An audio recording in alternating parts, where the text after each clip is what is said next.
നമസ്കാരം. നേരത്തെ മാഷ് പറഞ്ഞതുപോലെ നമ്മുടെ സ്കൂളിനൊരു തീരാ നഷ്ടമാണ് ഗുണശീലൻ മാഷുടെ വിരമിക്കല്.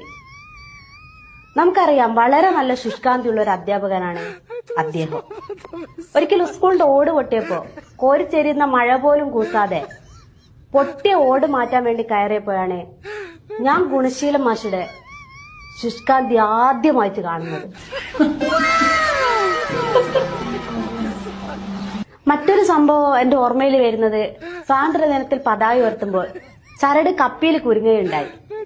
അതിസാഹസികമായി കൊടിമരത്തിൽ വലിഞ്ഞു കയറി അതിന്റെ കുരുക്കയക്കുമ്പോഴാണ് ഗുണശീലൻ മാഷുടെ ശുഷ്കാന്തി പ്രത്യേകം എന്റെ ശ്രദ്ധയിൽപ്പെടുന്നത്. വിരമിക്കലിന് ശേഷവും അദ്ദേഹത്തിന്റെ സാമൂഹ്യ പ്രതിബദ്ധതയോടുള്ള ഈ ശുഷ്കാന്തി വിശ്രമ ജീവിതത്തിലും നിലനിൽക്കട്ടെ എന്ന് ആശംസിച്ചുകൊണ്ട് നിർത്തുന്നു.